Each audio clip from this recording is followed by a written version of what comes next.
If I were given the opportunity to have talked to myself years ago, and I grew up as a fat kid, it all started back in the late 70s when fat was vilified as the reason why the world and the United States was getting fatter.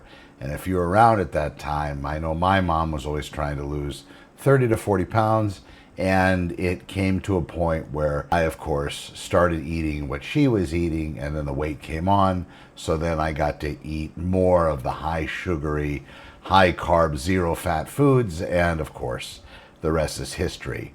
If I would have had the wherewithal to talk to myself back then, the kid probably wouldn't have listened because sugary stuff just tastes so great. But looking back, and goes out to all of you that are in a particular place and maybe asked what I would do, but I can't give you that advice realistically. I can tell you what I did or the conversation I would have with myself, but you have to talk to your doctor, medical professional before embarking on anything.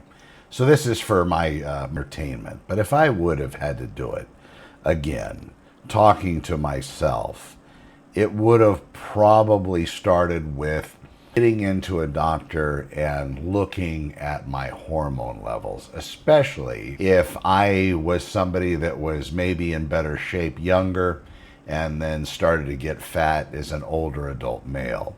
If you have been fat for a long time, then the conversation's a little bit different. It's going to really come down to maybe less of a change in your hormones, but maybe more of some kind of a habitual commitment to becoming a food addict or being addicted to food and eating way too much. So if I had the discussion, it would be, Honor, get your levels checked for your hormones. And then I would have discovered at that time that I was at the very low end of what's considered normal. And then doing more and more research about testosterone therapy and these things, I actually discovered that this, and actually having started it with a doctor, sat down with a doctor, talked to them, I would have advised myself of doing that a lot earlier than in my 50s. Having said that, I would have also done a lot more research and figured out the fasting thing, because people say while it's a way of life that is unsustainable, for me it's very sustainable. A lot of people told me over time that it's just something they can't do. They can't go without eating. Well, I understand that. Have you ever tried going without eating? And then realizing that I'm able to still put on amazing amounts of muscle with a therapeutic dose of where I am with the testosterone plus the workout commitment I've made, I would have started that a long, long time ago, a lot sooner than I actually did. Some of the other conversations would be about making sure, if you have the wherewithal and you go talk to your doctor, if they are against what you are planning to do, you can definitely provide them online research that's going to counter their positions. Now, having said that, this is something that people fail to do. They go to their doctor, just like I went to a regular, normal, general practitioner. He saw my testosterone level being above the high end of what's considered normal, and he had a lot to say about that. He explained to me how this is going to cause prostate cancer, how this is going to cause me to become very sick. It's going to cause heart disease, high blood pressure. I'm going to have high hematocrit, in my blood, red blood cells, basically very oxygenated blood, but actually to a high point that I could create issues with my blood, causing it to become more thick, causing a bigger chance of heart attacks and heart disease.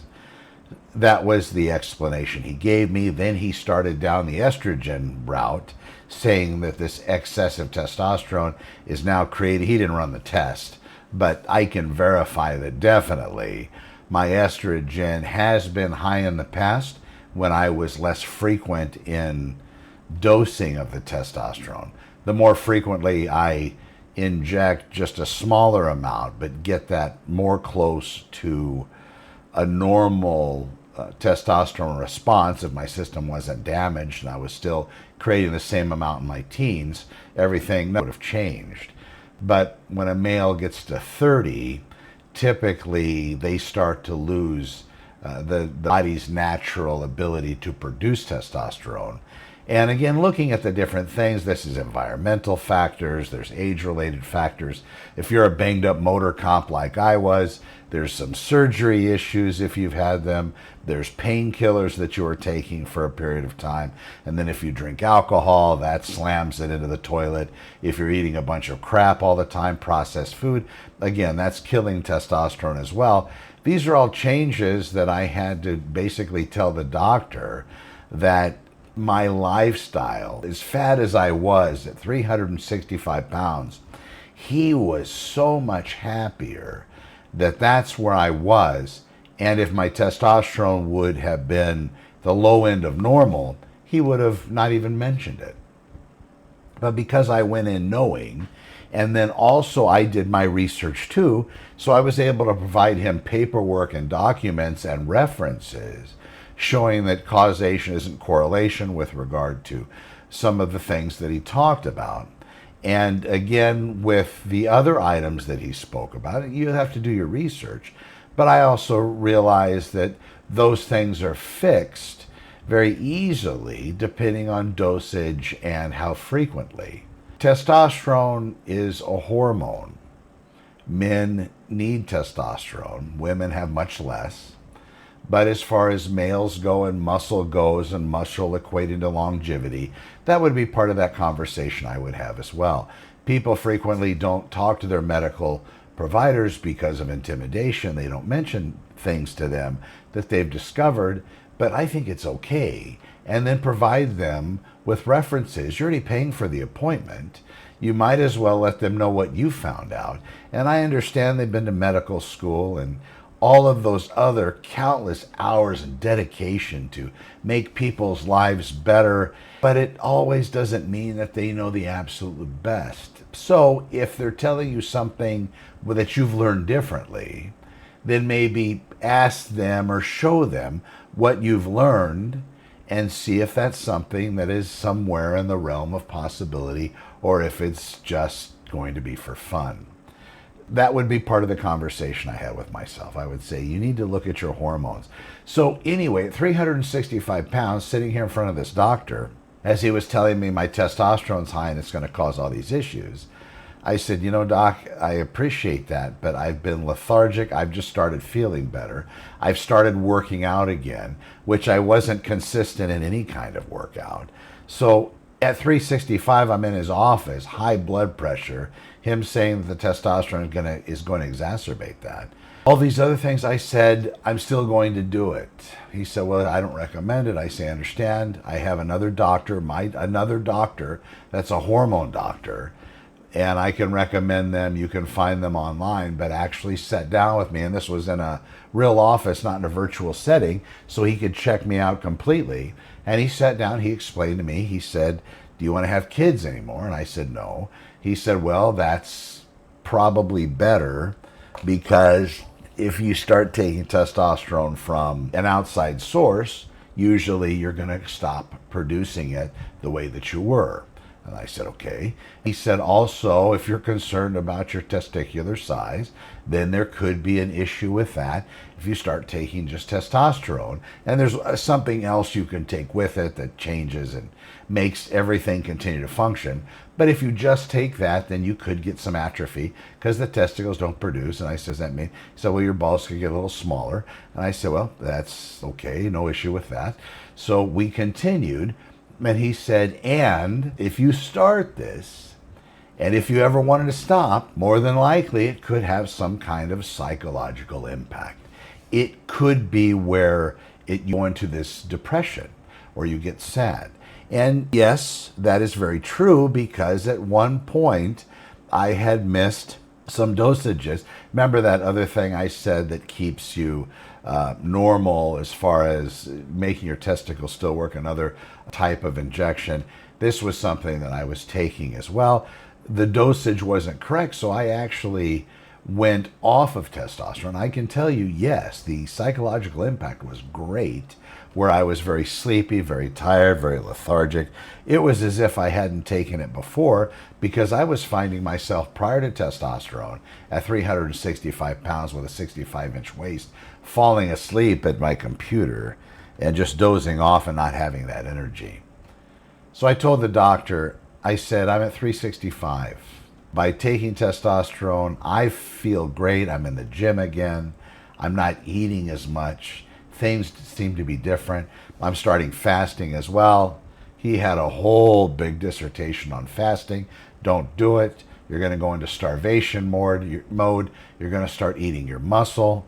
He mentioned to me that I'm going to crash my metabolism by not eating. Basically, I'm going to take whatever my metabolic rate is and ruin it, where if I were to just go eat some lettuce, that I would put on fat by the eating of the lettuce. So the regular doctor had a lot to say about that as well. I sent him a book that I had read recently by Jason Fung, who's a nephrologist.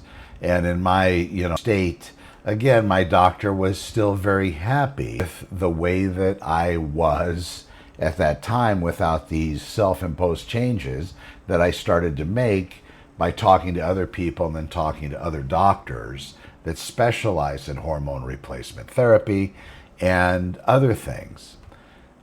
I only tell you this because he now changed into somebody that is much less concerned with my health and how I'm achieving it than he was before.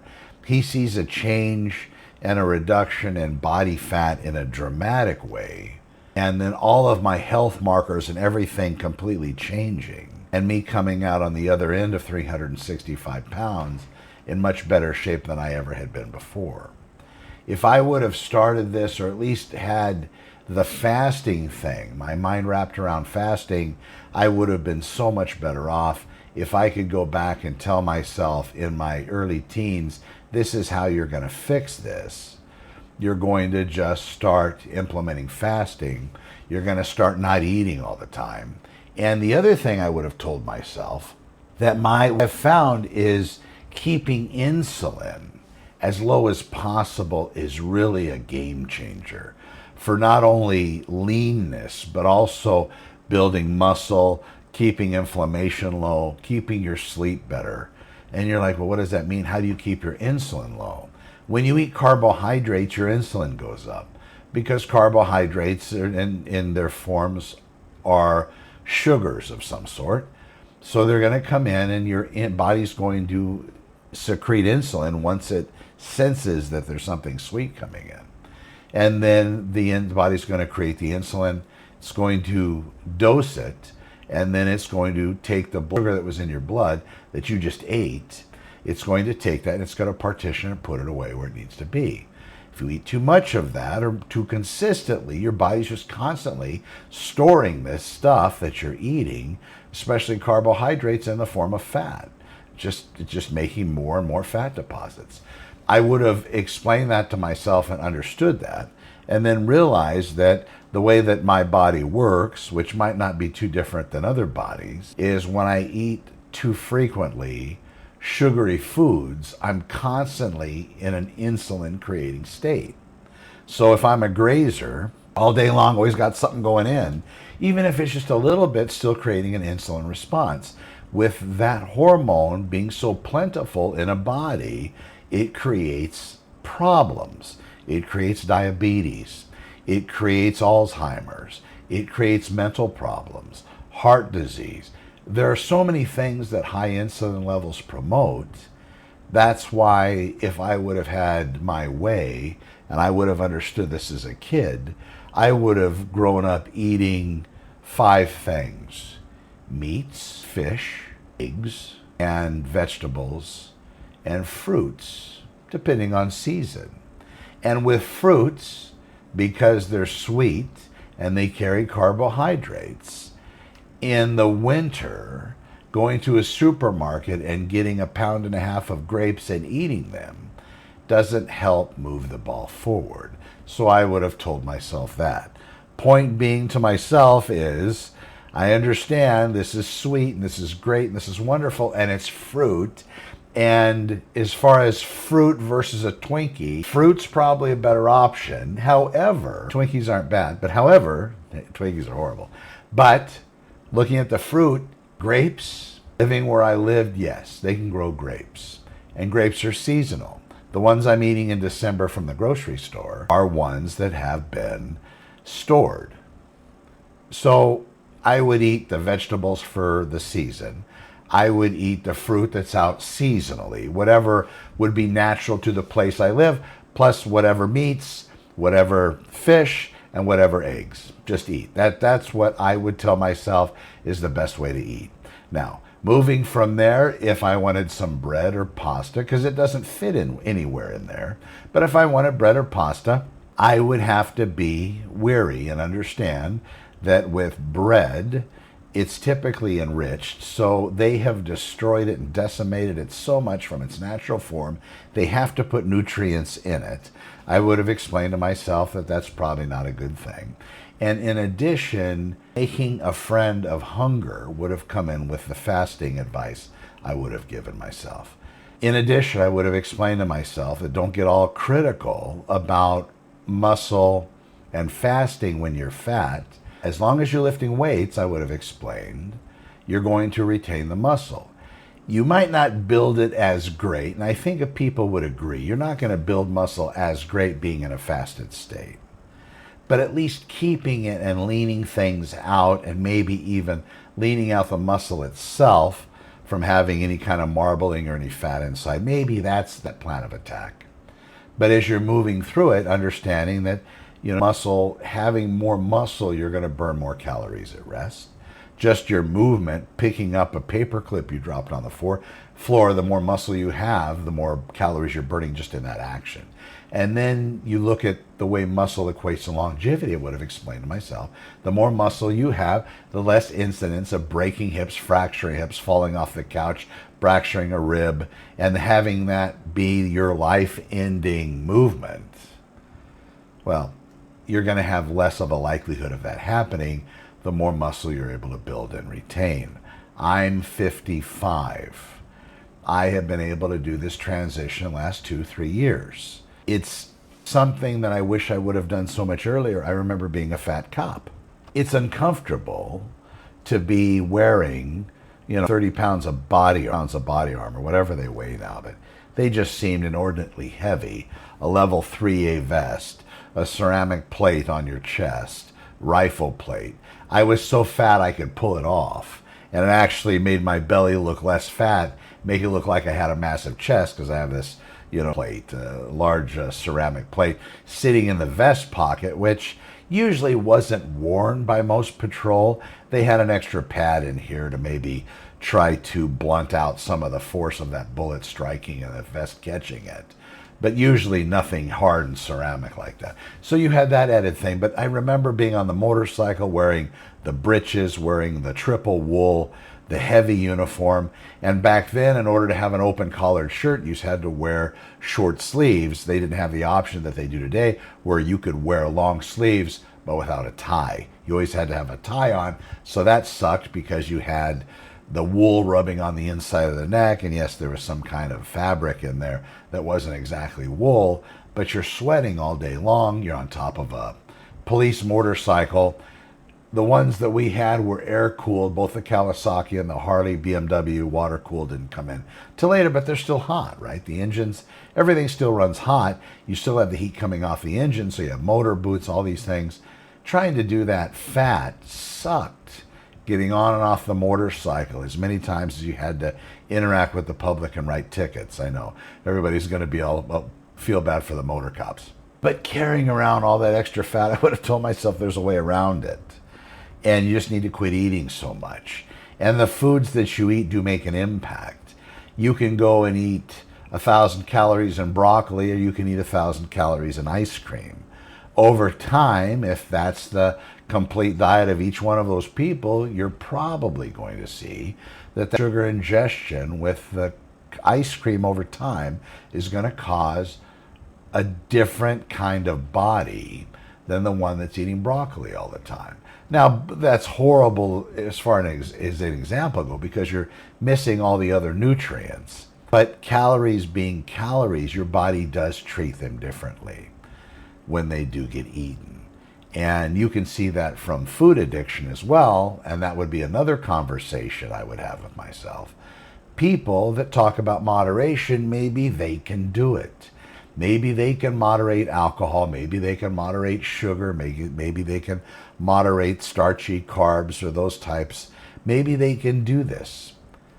Me, myself, being an addict, and however that formed over time, I didn't really want to figure out, nor did I have time to figure out why I was such an addict for so many different things in my life.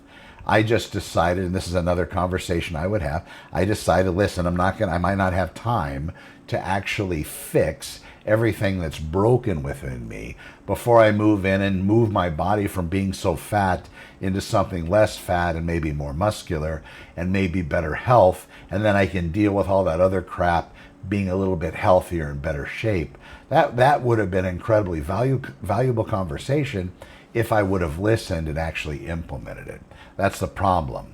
People tell us what to do, and a lot of us might do it for a little bit, but then we mess it up, and then we go back to ourselves pissed off and depressed, and then we just keep messing it up, and we think, what's the point? Let's just continue, and then we'll get it. Then you come to your senses 3 or 4 months later, 30 or 40 pounds fatter, and you're like, yeah, I really got to do something about this. Oh, and then you see Connor, and then you're like, wow, this is the one. I'm going to watch him, and I'm going to make it happen. And then you do it again. Your issue is, I would have had this discussion as well. My issue is the fact that I wasn't consistent. And the reason why I wasn't consistent is because whenever I messed it up, I thought that was it, because I've messed up things so much in the past. And I thought it's never going to fix. What is the change that you must consider? How must you think of it and look at it for it to actually grow legs and work? I realized that if my favorite superhero, if they really existed, after doing everything they've done to save so many other people, if I saw them sitting at the curb, depressed, I would go up and say, are you serious? Are you seriously sad? After all you do for the world, you're seriously sad? What can I do to help you? I would put myself out. I would help my favorite superhero. Then I started seeing myself as, you know what, I really got to give myself a break. It was only after I started forgiving myself, looking at all of my past failures as practice, not mistakes, but practice, teaching me thousands of ways how not to quit, how not to implement change, and then finding that one way involving self-forgiveness that made all the difference in the world. That, ladies and gentlemen, are really the tenets to this. That self-forgiveness is huge. That would be part of the conversation I would have with myself. So we have getting your hormones checked. We have getting documentation to prove your point to your medical professionals that might not believe you or have issue. And even when you do everything, even if it's crystal clear to you, don't forget, folks, I can pull up stuff online that says we're eating 150 grams of sugar a day is healthy for you. I can pull up things that say not eating any sugar is bad for you because your body needs sugar to survive. And that's true, but what they didn't fill in with that statement, the body needs sugar, your brain needs sugar to survive, is it's so important. When your body doesn't have it, it makes its own. Crazy. It's called gluconeogenesis. It makes sugar because it's so important.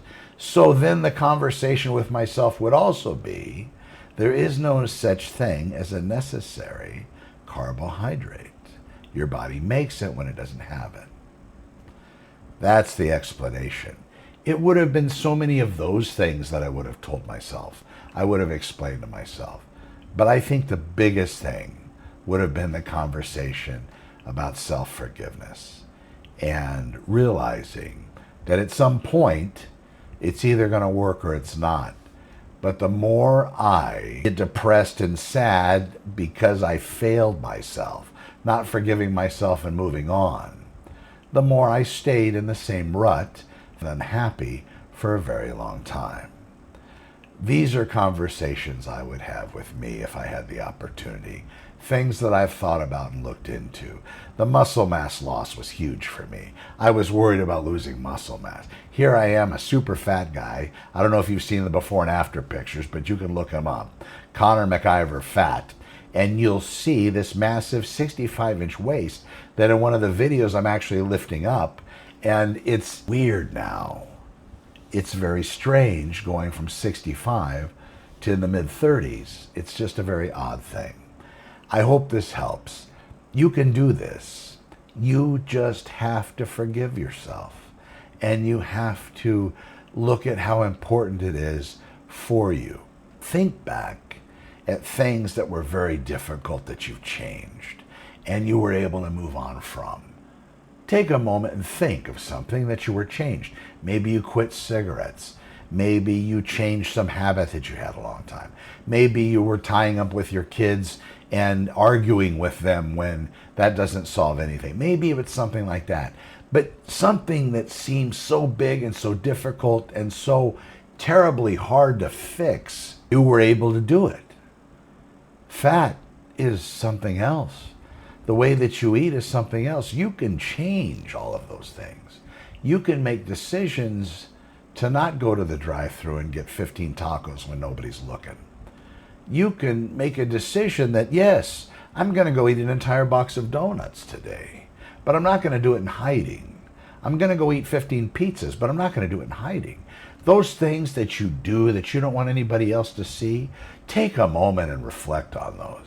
I don't care what that is, but if you're embarrassed because other people are going to see it, maybe it's something you shouldn't be doing. I'm Connor McIver. Thanks for watching. We'll see you on the next one. Be well.